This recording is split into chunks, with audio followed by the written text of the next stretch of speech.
எல்லாருக்கும் வணக்கம்ப்பா. இன்னைக்கு வந்து வாழை மீன் போட்டு குருமா வைக்க போகிறேன். அது வாழை மீனை வந்து மோலி சொல்லுவாங்க. அது பச்சை மிளகாய் மட்டும் போட்டு தேங்காய் போட்டு கசகசா போட்டு அந்த மாதிரி வந்து வாழை மீனை வந்து மோலி மாதிரி குழம்பு மாதிரி அது வைப்பாங்க. நான் வந்து வாழை மீனில் வந்து குருமா அது சூப்பராக இருக்கும், நல்லாயிருக்கும். அந்த குருமா நல்லா டேஸ்ட் நல்லாயிருக்கும். நம்ம எப்போதும் வீட்டில் இருக்கிற பொருளை வச்சு தான் நம்ம செய்ய போகிறோம். அதுக்கு தேவையான பொருளை நான் என்னன்னு சொல்கிறேன். அது குருமா வந்து சாப்பாட்டுக்கும் நல்லாயிருக்கும். இட்லி, தோசை, இடியாப்பம் எதுக்கு டிஃபன் என்ன இருக்கோ ஆவியில் கட்டினது அது நல்லாவே சூப்பராக இருக்கும். இட்லி இடியாப்பத்துக்கெல்லாம் செம்மையாக இருக்கும் அந்த குழம்பு. இப்போ வந்துட்டு அதுக்கு தேவையான பொருள் நான் என்னன்னு சொல்கிறேன். வாழை மீன் குருமா நல்லாயிருக்கும். வாழை மீன் நல்லா மீடியமாக இருந்தாலும் வறுக்கவும் செய்யலாம், அதை குழம்பா நம்ம செஞ்சுக்கலாம். ஆனால் வந்து புளியெல்லாம் போட்டு செஞ்சோம்னா அந்த குழம்புக்கு நல்லா இருக்காது. புளி மிளகாத்தூள் அதெல்லாம் போட்டு செஞ்சோம்னா அவ்வளோ நல்லா இருக்காது.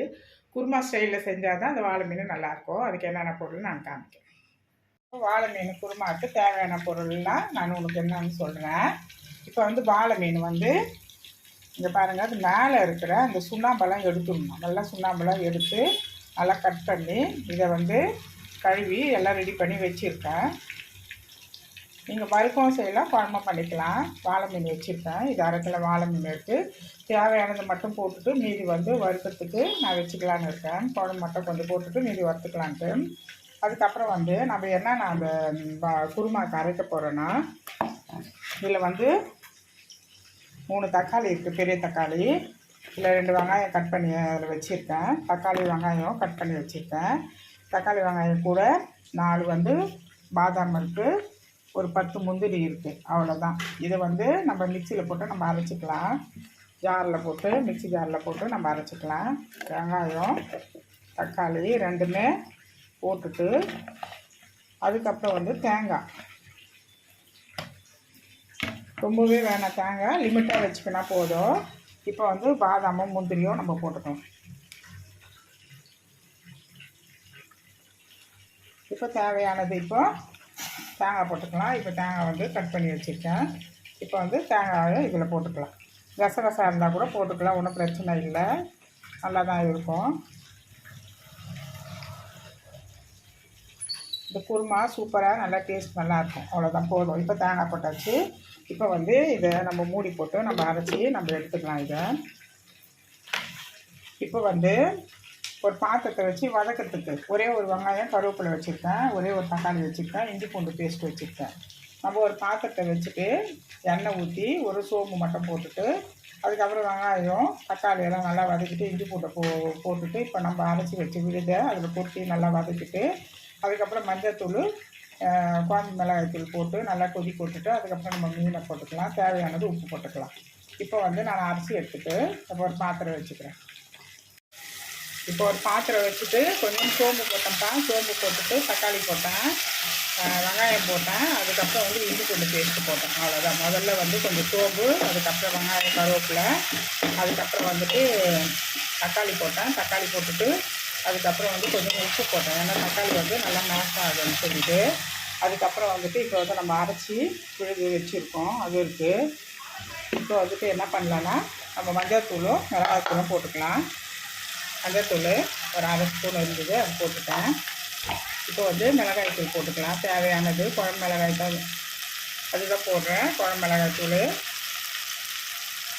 ரொம்ப காரமே வேண்டாம், லிமிட்டாக வச்சா நல்லாயிருக்கும் குருமா. நான் வந்து ஒரு 3 ஸ்பூன் போடுறேன், போதும். அது ரொம்ப போட்டோம்னா நல்லா இருக்காது. இப்போ அது நல்லா வதங்கிடுச்சு, நல்லா வதங்கி நல்லா வந்துடுச்சு.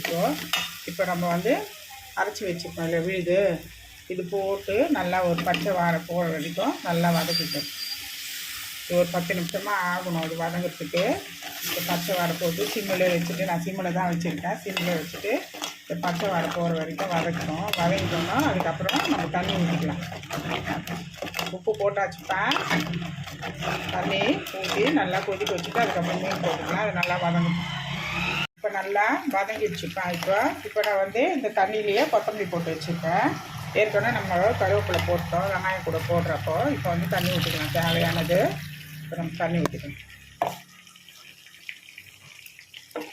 இப்போ இது ஒரு 10 நிமிஷம் நல்லா கொதிச்சு விடணும். போதும், இது போதுமான அளவு. நீங்கள் எவ்வளோ தண்ணியை ஊற்றணுமோ அதுக்கேற்ற மாதிரி ஊற்றிக்கிங்க. போதும் இது.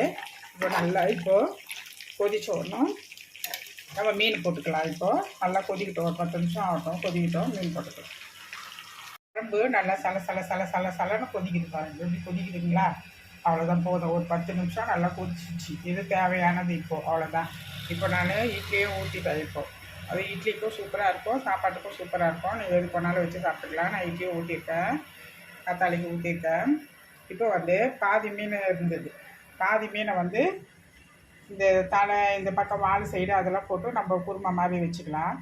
கொஞ்சம் இதுவாக சதையாக இருக்கிறத வந்து மசாலா போட்டு வச்சுருக்கேன். இதை வறுத்துக்கலாம் அப்படின்னு சொல்லிட்டு மதியத்துக்கு. அதனால் இது மசாலா போட்டு ஊற வச்சாச்சு. இப்போ நல்லா கொதிக்குது. இப்போ நம்ம வந்து மீனை போட்டு ஒரு 5 நிமிஷம் தான், சட்டுன்னு வெந்துடும். ஏன்னா வந்து இந்த மீன் வந்து எல்லா மீனும்னே ஒரு 7 நிமிஷம் தான். குழம்புல நம்ம போட்டு எடுத்தோம்னா அது 7 நிமிஷத்தில் வெந்துடும். அதனால் வந்துட்டு இது இன்னும் ரொம்ப சப்பையாக இருக்கிறதுனால அது வந்து சட்டுன்னு நல்லா வெந்து வந்துடும். அவ்வளோதான். ஒரு 7 நிமிஷம் பொறுத்து நம்ம ஆஃப் பண்ணிக்கலாம். இது டிஸ்டர்ப் பண்ண வேண்டாம், கலரெல்லாம் வேண்டாம். இது நல்லா ஒரு 7 நிமிஷத்துக்கு கொதிச்சுன்னா நம்ம ஆஃப் பண்ணிக்கலாம். அவ்வளோதான் குழம்பு. அவ்வளோதான், ஓகே. இதில் வந்து மீன் மசாலா போட்டாச்சு. இது நல்லா ஊறுது. இப்போ நம்ம அதுக்கப்புறம் இது வறுக்கிறதுக்கும் யூஸ் பண்ணிக்கலாம். சூப்பராக இருக்கும். வெண்ணெயில் மிளகாத்தூள், மஞ்சத்தூள், உப்பு போட்டிருக்கேன். வேறு எதுவுமே போடல. இஞ்சி பூண்டெல்லாம் போடல. இஞ்சி பூண்டெல்லாம் போட்டோம்னா என்னன்னா அடி பிடிக்கிற மாதிரி ஆகிடும். தக்காளியும் புழிஞ்சாலும் அடி பிடிக்கிற மாதிரி ஆகிடும். எதுக்கு தக்காளி, இஞ்சி பூண்டு, புளியெல்லாம் ஊற்றுவாங்கன்னா மீன் வந்து அது வந்து குவாலிட்டி வந்து கொஞ்சம் கம்மியாக இருக்கும். அது ஒரு மாதிரி இது ஒரு பழைய மீன் மாதிரி இருக்கும். அதனால் வந்துட்டு கொஞ்சம் வரப்பாக கொஞ்சம் நல்லா இருக்கிறதுக்கு, டேஸ்ட்டு ஊறுறதுக்காக வேண்டி இதெல்லாம் நம்ம அப்போ செய்வோம். இப்போ இது வந்து நல்லா ஃப்ரெஷ் மீன். இது நல்லா அப்படியே நல்லா இருக்குது. அதனால் வந்து இதுக்கு நம்ம போட வேண்டியது அவசியமே கிடையாது. இஞ்சி பூண்டெல்லாம் போட, வெறும் மிளகாய், குழம்பு மிளகாய் தூள், மஞ்சத்தூள், உப்பு போதும். இதுவே சூப்பராக இருக்க. வறுத்தோம்னா டேஸ்ட் நல்லாயிருக்கும். எதுவுமே போட வேண்டாம். சிலர் என்ன பண்ணுவாங்க, சின்ன வெங்காயம் பூண்டெல்லாம் கூட அரைச்சி அதில் போடுவாங்க. அது வந்து என்னென்னா கொஞ்சம் பழைய குவாலிட்டி மீனுக்கு அது போட்டோம்னா அது இன்னும் கொஞ்சம் டேஸ்ட்டு கொடுக்கறதுக்காக வேண்டி போடுவாங்க. இது வேணாம், நல்லா இருக்கிற மீனுக்கு நம்ம இது போட வேண்டாம் தான். எப்போவுமே நீங்கள் பார்த்து வாங்குங்க. மீன் வாங்குறதா இருந்தால் இது நல்லா ஊறட்டும். நல்லா இப்போது குழம்பு கொதிக்குது. ஒரு 7 நிமிஷம் கொதிச்சோன்னா நம்ம ஆஃப் பண்ணிக்கலாம். குழம்பு இப்போது 7 நிமிஷம் கொதிச்சிச்சு. இப்போ நான் வந்து சிம்மில் வச்சுட்டு இருந்தேன். இப்போ ஆஃப் பண்ணிக்கலாம். இப்போ குழம்பு ஆஃப் பண்ணிவிட்டு இங்கே பாருங்கள், நல்லா எண்ணெய் கவ்வி நல்லா சூப்பராக நல்லா மேலே நல்லா வந்திருக்கு பாருங்கள். இப்போது நல்லா எண்ணெய் கவ்வி நல்லா அழகாக வந்திருக்குங்களா? மீன் காமி நல்லா வெந்து சூப்பராக இருப்பாங்க. அவ்வளோதான், போதும். இது ரொம்ப வெந்ததுன்னா அதுக்கப்புறம் எடுத்து நம்ம சாப்பிட்றதுக்கு நல்லா இருக்காது. இது போதும், அவ்வளோதான். இதில் வீட்டில் செய்யுங்க மீன் குழம்பு. இது வந்து வாழை மீன் குருமா குழம்பு. வீட்டில் செஞ்சு பார்த்துட்டு மறக்காமல் சப்ஸ்கிரைப் பண்ணுங்கள். தேங்க்யூ, பாய். இந்த வீடியோ பாருங்கள், உங்களுக்கு பிடிக்கும்னு நினைக்கிறேன். இது மாதிரி வந்து வீட்டில் இருக்கிற பொருள் வச்சு நம்ம சிம்பிளாக செஞ்சுக்கலாம் சட்டுன்னு. இட்லிக்கெலாம் இன்னும் இட்லி வந்து 7 நிமிஷம் ஆகுது. இன்னும் ஒரு 5 நிமிஷம் பொறுத்து நான் ஆஃப் பண்ணணும். அது இட்லி குழம்பு பாருங்கள் எவ்வளோ சூப்பராக இருக்குது பாருங்கள். நல்லா தகன்னு எந்த வீடியோவோட அந்த கலர் எதுவுமே இல்லை. நேச்சுரல் கலரு, அவ்வளோதான். First class colour, first class குழம்பு. சூப்பராக செஞ்சு பாருங்கள். இப்போ இட்லிக்கு மாவு வந்து காலியாகிடுச்சு. இப்போ ஊற வைக்கிறதுக்காக நான் என்ன போட்டிருக்கேன்னா 2 கிலோ இட்லி அரிசி போட்டிருக்கேன், 1 கிலோ பச்சரிசி போட்டிருக்கேன். அது வந்து மாவு பச்சரிசி தான் போட்டிருக்கிறேன். இட்லிக்கு சூப்பராக தான் வரும். இட்லி அரிசி வந்து கடை இட்லி அரிசி, பச்சரிசியும் கடையில் வாங்கினது தான். இது பாருங்கள், இந்த அரிசி இட்லி அரிசி. இந்த அரிசி நல்லாயிருக்கும், நல்லா ஒயிட்டாக நல்லாயிருக்கும். இதுவே போட்டுருக்குறாருங்க, ஒயிட் இட்லி ரைஸ் போட்டிருக்குங்களா? சூப்பராக இருக்கும். இந்த பிராண்டு தான் வாங்குங்க, இல்லைன்னா பரவாயில்ல, எது இருந்தாலும் வாங்கிக்கலாம். நம்ம எப்படி இருக்குது பாருங்கள், ரைஸ் எப்படி இருக்குது, வெள்ளை வெள்ளையேன்னு இருக்குது பாருங்கள். நல்லா இட்லி சுத்தம்னா நல்லா சூப்பராக நல்லா வெள்ளையாக நல்லா இருக்கும். அதுதான் இட்லி அரிசி. இது 5 கிலோ பை இது. அதுக்கப்புறம் வந்துட்டு இப்போ எல்லாம் போட்டாச்சு. ரெண்டுமே கலந்து வச்சுருக்கேன். பச்சை அரிசியும் வச்சுருக்கேன், புழுங்கல் அரிசியும் வச்சுருக்கேன். 2 கிலோ இட்லி அரிசி, 1 கிலோ பச்சரிசி போட்டு வச்சுருக்கேன். உளுந்து வந்து 1 கிலோ 300 கிராம் போடுவேன். இது நல்ல கடை உளுந்து. இதில் வந்து ஃபஸ்ட்டு குவாலிட்டி, செகண்ட் குவாலிட்டிலாம் இருக்குது. அதனால் வந்து 1 கிலோவுக்கு 300 கிராம். இப்போ 900 கிராம். 1 கிலோக்கு 100 கிராம் கம்மியாக இருக்குது. 3 கிலோ போடுற இட்லிக்கு மாவுக்கு ஒரு 1 கிலோக்கு 100 கிராம் கம்மியாக இருக்குது உளுந்து, அவ்வளோதான். நீங்கள் 1 கிலோக்கு 300 கிராம் போடுங்க, சூப்பராக இருக்கும், நல்லாயிருக்கும். அதனால் நீங்கள் கிரைண்டரில் போட்டு நீங்கள் வீட்டில் அரைக்கிறதா இருந்தால் 200 போட்டுக்கலாம். ஏன்னா வந்து அது நம்ம தண்ணி ஊற்றி அதை உவ்வி நம்ம அரைப்போம். இது வந்து எப்படின்னா அப்படி கொட்டினா டக்குன்னு வரும் இல்லையா? நான் அந்த மிஷினில் கொடுத்து அரைக்கிறேன். நான் கிரைண்டர் இருக்குது, ஆனால் யூஸ் பண்ணாத இருக்குது பாருங்கள். அது கல்லெல்லாம் தூக்கி என்னால் கழுவிட்டு இருக்க முடியாது. அதனால் வந்துட்டு அது வெயிட் என்னால் கொஞ்சம் தூக்கிறதுக்கு சிரமம். அதனால் வந்து தூக்கக்கூடாது சொல்லிட்டாங்க டாக்டர். அதனால் அது யூஸ் பண்ணுறது கிடையாது. அந்த கடையில் கொடுத்து நான் அரைச்சி எடுத்துப்பேன். அந்த மாதிரி அரைக்கிறதுக்கு நம்ம 300 கிராம் போட்டு தான் ஆகணும். அது வந்து கொஞ்சம் கெட்டியாகவே ஆகிடும் மாவு. அதனால் 300 கிராம் போட்டுக்கோங்க. வீட்டில் நீங்கள் கிரைண்டரில் அரைக்கிறதுனா 1 கிலோவுக்கு 200 கிராம் போட்டாலே போதும், சூப்பராக இருக்கும். அது இட்லி அரிசி, ஆனால் ஃபஸ்ட் கிளாஸ் அரிசி, செம்மையாக இருக்கும். இதுலேயே நீங்கள் என்ன பண்ணலாம், முறுக்கு கூட சுடலாம், சூப்பராக இருக்கும். நல்லா விலைன்னு வரும் முறுக்கு. நான் சுட்டு இருக்கேன், இந்த அரிசியில் தான் சுட்டு இருக்கேன், சூப்பராக இருந்தது. அதனால் இட்லி அரிசியே இப்போது இன்றைக்கி இந்த வேலை இன்றைக்கி முடிஞ்சிருக்கு.